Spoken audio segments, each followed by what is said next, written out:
ಬೆಳಗಿನ ಬ್ಲಾಗ್ಸ್ಗೆ ನಿಮಗೆಲ್ರಿಗೂ ಸ್ವಾಗತ. ಎಲ್ಲರೂ ಹೇಗಿದ್ದೀರಾ? ಚೆನ್ನಾಗಿದ್ದೀರಾ ಅಂತ ಭಾವಿಸ್ತಾ ನಾನು ಕೂಡ ತುಂಬ ಚೆನ್ನಾಗಿದ್ದೀನಿ. ನನ್ನ ಮಾರ್ನಿಂಗ್ ರೂಟೀನ್ ಹೇಗಿರುತ್ತೆ ಅನ್ನೋದನ್ನು ನಿಮ್ಮ ಜೊತೆಗೆ ಶೇರ್ ಮಾಡ್ಕೊಳ್ಬೇಕು ಅಂತ ನನಗನ್ನಿಸ್ತಾ ಇತ್ತು. ಅದಕ್ಕೋಸ್ಕರ ನನ್ನ ಮಾರ್ನಿಂಗ್ ರೂಟೀನ್ನ ನಾನು ಶೇರ್ ಮಾಡ್ಕೊಳ್ತಾ ಇದ್ದೀನಿ. ನಾವು ಬೆಳಗ್ಗೆ ಎದ್ದೇಳ್ತಿದ್ದಂಗೆ ತೋಟದಲ್ಲಿ ಏನಾಗಿದೆ ಅಂತ ನೋಡೋದಕ್ಕೋಸ್ಕರ ಹೋಗ್ತೀವಿ. ಯಾಕೆಂದರೆ ಆಲ್ರೆಡಿ ಮಳೆ ತುಂಬಾ ಸುರಿತಾ ಇದೆ. ಗಿಡಗಳೆಲ್ಲ ಏನಾಗಿದೆ ಅಂತ ಒಂದು ಸಲ ಚೆಕ್ ಮಾಡಿಬಿಟ್ರೆ ಮನಸ್ಸಿಗೆ ಏನೋ ಒಂಥರ ನೆಮ್ಮದಿ ಇರುತ್ತೆ. ನನ್ನ ಜೊತೆಗೆ ನಿಮ್ಮನ್ನು ಕೂಡ ನಮ್ಮದು ಚಿಕ್ಕ ತೋಟ, ಚೊಕ್ಕ ತೋಟ ಹೇಗಿದೆ ಅಂತ ತೋರಿಸ್ತೀನಿ. ನಿಮ್ಗೆ ಇಷ್ಟ ಆಗುತ್ತೆ ಅಂತ ಅಂದ್ಕೊಳ್ತೀನಿ. ಲೈಕ್ ಮಾಡೋದನ್ನ ಮರಿಬೇಡಿ. ಹಾಗೆಯೇ ನಮ್ಮ ತೋಟ, ನಾನು ಮಾಡ್ತಾ ಇರೋವಂಥ ವಿಡಿಯೋ ನಿಮ್ಗೇನು ಅನ್ನಿಸ್ತು ಅನ್ನೋದನ್ನು ನಿಮ್ಮ ಅನಿಸಿಕೆ ಮತ್ತು ಅಭಿಪ್ರಾಯಗಳನ್ನು ಕಮೆಂಟ್ ಮಾಡಿ ತಿಳಿಸಿ. ನನಗೆ ಇಂಪ್ರೂವ್ ಆಗೋದಕ್ಕೆ ಅದು ಹೆಲ್ಪ್ ಆಗುತ್ತೆ. ಫ್ಯಾಮಿಲಿ, ಫ್ರೆಂಡ್ಸ್ ಯಾರಿಗಾದ್ರೂ ಒಬ್ರಿಗಾದ್ರೂ ನನ್ನ ವಿಡಿಯೋನ ಶೇರ್ ಮಾಡಿ. ನೀವು ಮಾಡುವಂಥ ಶೇರಿಂದ ನನಗೆ ತುಂಬಾ ಹೆಲ್ಪ್ ಆಗುತ್ತೆ. ಹೊಸದಾಗಿ ಚಾನಲ್ನ ವಿಸಿಟ್ ಮಾಡಿದರೆ ಸಬ್ಸ್ಕ್ರೈಬ್ ಮಾಡಿಕೊಂಡು ನನಗೆ ಸಪೋರ್ಟ್ ಮಾಡಿ. ಬನ್ನಿ ಇನ್ಯಾಕೆ ತಡ, ನಮ್ಮ ತೋಟಕ್ಕೆ ಹೋಗಿಬಿಡೋಣ. ಮಿಸ್ಟ್ ಹೆಂಗೆ ಮುಚ್ಕೊಂಡಿದೆ ಅಂದರೆ ಮನೆಗಳೇ ಕಾಣ್ತಾ ಇಲ್ಲ ನೋಡಿ ರಾತ್ರಿ ತುಂಬ ಮಳೆ ಬಂದು ನೋಡಿ ನಮ್ಮ ಗಿಡಗಳೆಲ್ಲ ಬಗ್ಗೋಗ್ಬಿಟ್ಟಿದ್ದಾವೆ. ತೊಗರಿ ಗಿಡಗಳು ಹೌದಾ, ಎಲ್ಲ ಗಿಡಗಳೆಲ್ಲ ಬಗ್ಗೋಗ್ಬಿಟ್ಟಿದ್ದಾವೆ. ಬಸ್ಲು ಸೊಪ್ಪು ಹಾಕಿದ್ದೀವಿ, ಬಸ್ಲು ಸೊಪ್ಪು, ತೊಗರಿ ಗಿಡ, ಹಸಿಮೆಣಸಿನ್ಕಾಯಿ ಸಸಿ,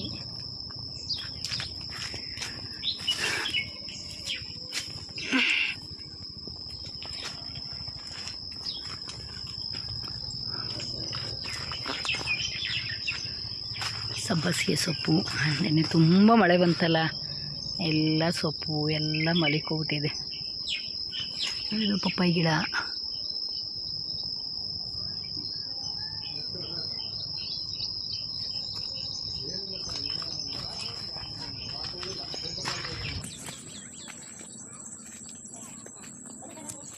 ದಾಸವಾಳ, ಸೀಬೆ ಗಿಡ,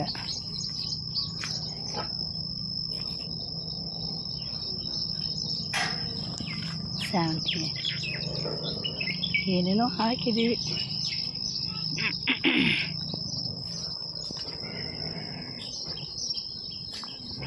ಸೀಬೆ ಗಿಡ ಎಲ್ಲ ಹೆಂಗೆ ಮಲಗಿಬಿಟ್ಟಿದೆ ನೋಡಿ. ತೊಗರಿ ಗಿಡಗಳು ಎಲ್ಲ ಮಲಗಿಬಿಟ್ಟಿದೆ. ತುಂಬ ಮಳೆ ಬಂತಲ್ಲ, ಎಲ್ಲ ಮಲಗಿಬಿಟ್ಟಿದೆ. ಇಲ್ಲೆಲ್ಲ ಬೀನ್ಸ್ ಹಾಕಿದ್ದೀವಿ.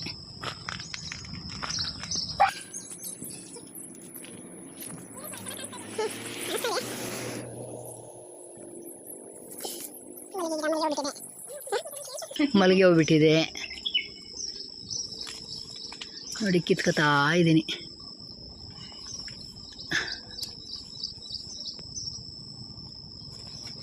ಇದೊಂದು ಪಪ್ಪಾಯಿ ಗಿಡ. ಇಲ್ಲ ತೋರಿಸ್ತೀನಿ.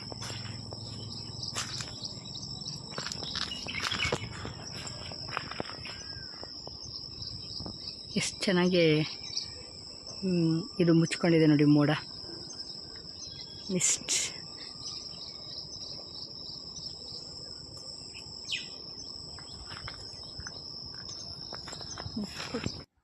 ಹಲೋ ಫ್ರೆಂಡ್ಸ್, ಹೇಗಿದ್ದೀರಾ ಎಲ್ಲರೂ? ತುಂಬ ಚೆನ್ನಾಗಿದ್ದೀರಾ ಅಂತ ಭಾವಿಸ್ತಾ ನಾನು ತುಂಬ ಚೆನ್ನಾಗಿದ್ದೀನಿ. ಈಗ ಬೆಣ್ಣೆ ಕಡಿಯೋಣ ಅಂತ ಹೇಳ್ಬಿಟ್ಟು ಬೆಣ್ಣೆ ಕಡಿತಾ ಇದ್ದೀನಿ ನೋಡಿ.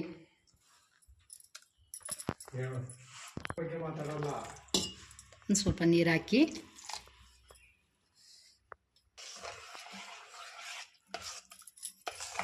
ಒಂದು ಸ್ವಲ್ಪ ನೀರು ಹಾಕ್ಕೋಬೇಕು. ನೀರು ಹಾಕಿ ಎಲ್ಲ ಹಿಂಗೆ ಮಿಕ್ಸ್ ಮಾಡ್ಕೋಬೇಕು. ರಾತ್ರಿ ಫ್ರಿಜ್ಜಲ್ಲಿ ಇಟ್ಟಿದ್ವಿ. ಫ್ರಿಜ್ಜಲ್ಲಿ ಇಟ್ಟು ಬೆಳಿಗ್ಗೆ ಸ್ವಲ್ಪ ಮುಂಚೆನೇ ತೆಗೆದಿಟ್ಟು ಸ್ವಲ್ಪ ಎಲ್ಲ ಹಿಂಗೆ ಮಿಕ್ಸ್ ಮಾಡಿಕೊಂಡು ಕಡಿಬೇಕು. ಆವಾಗ ಚೆನ್ನಾಗಿ ಬೆಣ್ಣೆ ಬರುತ್ತೆ.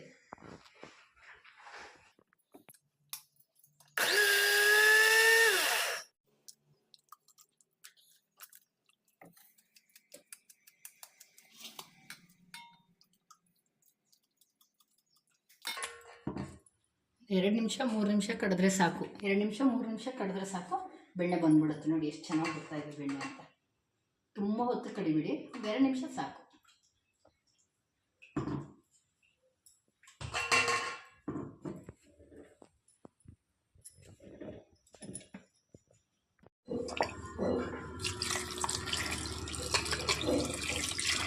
ಇನ್ನು ಸ್ವಲ್ಪ ಇಡ್ತಾನೆ.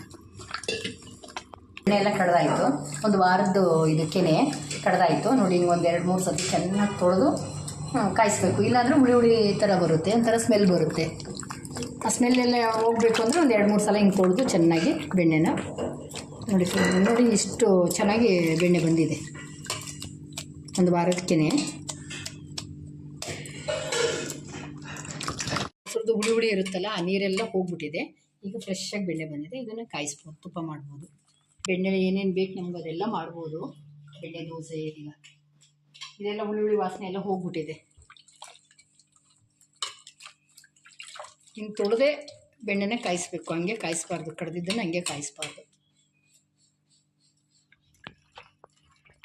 ಸೊ ನೀವೀಗ ನೋಡ್ತಾ ಇರ್ಬೋದು ಬೆಣ್ಣೆ ಎಷ್ಟೊಂದು ಬಂತು. ಆಲ್ರೆಡಿ ಹೇಳಿರೋ ಪ್ರಕಾರ ಅದು ಒಂದು ವಾರದಿಂದ ಫ್ರಿಡ್ಜ್ನಲ್ಲಿ ಕಲೆಕ್ಟ್ ಮಾಡಿ ಇಟ್ಟಿರೋ ಅಂಥ ಹಾಲಿನ ಕೆನೆ ಆಗಿರುತ್ತೆ. ಸೊ ಅದಾದಮೇಲೆ ಬೆಣ್ಣೆ ಕಡಿದ್ವಿ. ಸೊ ಬೆಣ್ಣೆ ಎಲ್ಲ ಬಂದಮೇಲೆ ನಾವು ಆಗಲೇ ತುಪ್ಪನೂ ಕೂಡ ಮಾಡೋದಕ್ಕೆ ಇಟ್ಬಿಟ್ವಿ. ಇಫ್ ಇನ್ ಕೇಸ್ ಏನಾದರೂ 2-3 ದಿವಸ ಆಗೋದ್ರೆ ಬೆಣ್ಣೆ ಸ್ಮೆಲ್ ಬಂದುಬಿಡುತ್ತೆ, ತುಪ್ಪನೂ ಅಷ್ಟು ರುಚಿ ಬರೋದಿಲ್ಲ. ಎಷ್ಟು ಬೇಗ ನೀವು ಬೆಣ್ಣೆ ಕಡಿತೀರೋ ಅಷ್ಟು ಬೇಗನೆ ತುಪ್ಪ ಮಾಡೋಕ್ಕೆ ಇಟ್ಕೋಬೇಡಿ, ಆವಾಗ ತುಪ್ಪ ಸಖತ್ ಟೇಸ್ಟಿಯಾಗಿ ಬರುತ್ತೆ. ಬೆಣ್ಣೆ ಕಾಯ್ತಾ ಇದೆ ನೋಡಿ.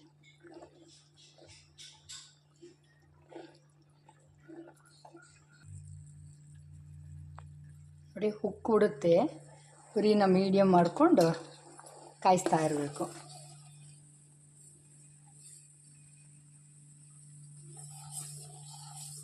ಉಕ್ಕಿ ಮೇಲೆ ಬಂದೇ ಬಿಡುತ್ತೆ.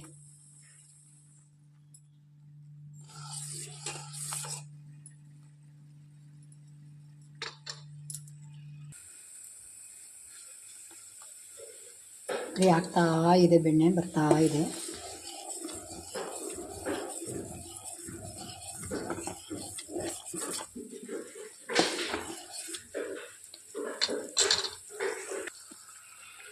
ಹಾಕ್ತಾ ಇದೆ ಬೆಣ್ಣೆ. ಸ್ವಲ್ಪ ಮೆಂತ್ಯ,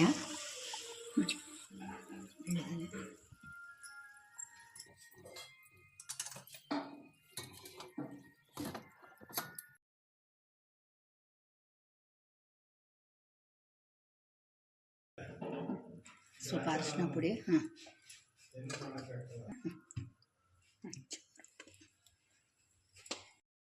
ಸ್ವಲ್ಪ ಅರಿಶಿನ ಪುಡಿ ಹಾಗೆ ಸ್ವಲ್ಪ ಉಪ್ಪನ್ನ ಸ್ಟವ್ ಆಫ್ ಮಾಡಿ ಕೆಳಗಿಳಿಸಿದ ಮೇಲೆ ಹಾಕಿದ್ವಿ. ಇಫ್ ಇನ್ ಕೇಸ್ ಏನಾದರೂ ಸ್ಟವ್ ಮೇಲೆ ಇಟ್ಕೊಂಡು ಹಾಕಿದ್ರೆ ತುಪ್ಪ ಸೀದೋಗಿ ಬ್ಯಾಡ್ ಸ್ಮೆಲ್ ಬರೋವಂಥ ಚಾನ್ಸಸ್ ಇರುತ್ತೆ. ಅದಕ್ಕೋಸ್ಕರ ಆಫ್ ಮಾಡಿದ್ಮೇಲೆ ಅವೆರಡೂ ನೀವು ಕೂಡ ಅಪ್ಲೈ ಮಾಡ್ಕೊಳ್ಳಿ, ಓಕೆನಾ. ಬೆಣ್ಣೆಯಿಂದ ತುಂಬ ಆಹಾರ ಪದಾರ್ಥಗಳನ್ನು ಮಾಡ್ಕೊಳ್ಬೋದು, ಹಾಗೆ ತುಪ್ಪ ಮಾಡಿದ್ಮೇಲೂ ಕೂಡ ತುಂಬಾ ಆಹಾರ ಪದಾರ್ಥಗಳನ್ನು ಮಾಡ್ಕೋಬೋದು. ಸೊ ನಾವು ಮಾಡುವಂಥ ಬಿರಿಯಾನಿ ಆಗಿರ್ಬೋದು, ಪಲಾವ್ ಆಗಿರ್ಬೋದು, ಹಾಗೆಯೇ ಮಕ್ಕಳು ಊಟಕ್ಕೂ ಕೂಡ ಹಾಕಿದ್ರೆ ಅವುಗಳ ಬೋನ್ಸ್ ಕೂಡ ತುಂಬಾ ಸ್ಟ್ರಾಂಗ್ ಆಗುತ್ತೆ.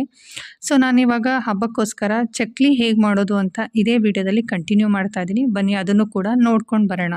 ಮೊದಲಿಗೆ 1.5 kg ಕೆಂಪಕ್ಕಿನ 2-3 ದಿನ ತೊಳೆದು ಒಣಗಿಸಿ, ಅದಾದಮೇಲೆ ಒಂದು ಬಾಣಲಿಗೆ ಒಂದು ಸ್ವಲ್ಪ ಅಕ್ಕಿ ಬಿಸಿ ಆಗೋವರೆಗೂ ಚೆನ್ನಾಗಿ ಫ್ರೈ ಮಾಡಿ ಅದನ್ನು ಹಿಟ್ಟು ಹಾಕಿಸ್ಕೊಂಡು ಬಂದಿದ್ದೀವಿ.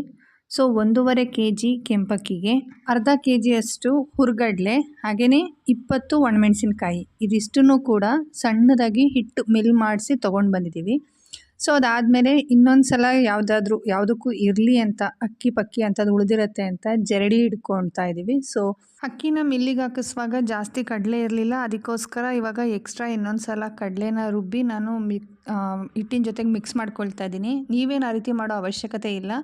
ಒಂದೇ ಸಲ ಅಕ್ಕಿನ ಮಿಲ್ಲಿಗೆ ಹಾಕಿಸುವಾಗಲೇ 2-3 ದಿನದ ಮುಂಚೆನೇ ತೊಳೆದಿರೋ ಅಂಥ ಕೆಂಪಕ್ಕಿನ 2-3 ದಿನ ಆದಮೇಲೆ ಒಣಗಿಸಿ ಅದನ್ನು ಮತ್ತೊಂದು ಸಲ ಬಾಣಲಿನಲ್ಲಿ ಬಿಸಿ ಮಾಡಿ, ಅದಾದಮೇಲೆ ಮಿಲ್ಲಿಗೆ ಕೊಡೋವಾಗ ಅರ್ಧ kg ಅಥವಾ 3/4 kg ಕಡಲೆ, ಒಂದು 20 ಕೆಂಪು ಮೆಣಸಿನ್ಕಾಯಿ, ಇದಿಷ್ಟನ್ನು ಕೂಡ ಮಿಲ್ ಮಾಡಿಸ್ಕೊಂಬಂದುಬಿಟ್ರೆ ಒಂದೇ ಸಲ ಹೆಲ್ಪ್ ಆಗುತ್ತೆ. ನಮ್ಮ ಮನೇಲಿ ಕಡಲೆ ಜಾಸ್ತಿ ಇರಲಿಲ್ಲ, ಅದಕ್ಕೋಸ್ಕರ ಎಕ್ಸ್ಟ್ರಾ ರುಬ್ಕೊಂಡು ಹಾಕ್ಕೊಂಡಿರೋದು ಅಷ್ಟೇ, ಯಾರು ಕನ್ಫ್ಯೂಸ್ ಆಗಬೇಡಿ.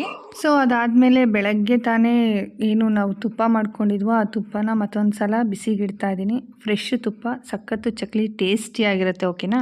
ಸೊ ಇವಾಗ ಆಲ್ರೆಡಿ ಹಿಟ್ಟು ಮಿಲ್ ಹಾಕಿಸ್ಕೊಂಬಂದಿದ್ದೀವಲ್ವ, ಅದನ್ನು ಇನ್ನೊಂದು ಸಲ ಜಾಡಿ ಇಟ್ಕೊಂಡು ಆ ಹಿಟ್ಟಿಗೆ ಸ್ವಲ್ಪ ಓಂಕಾಳು, ಸ್ವಲ್ಪ ಬಿಳಿ ಎಳ್ಳು, ಹಾಗೆಯೇ ಸ್ವಲ್ಪ ಕಪ್ಪು ಎಳ್ಳು, ಹಾಗೆಯೇ ಒಂದು ಸ್ವಲ್ಪ ಜೀರಿಗೆ, ಇದಿಷ್ಟನ್ನು ಹಾಕ್ಕೊಂಡು ಚೆನ್ನಾಗಿ ಮಿಕ್ಸ್ ಮಾಡ್ಕೊಳ್ಳೋಣ.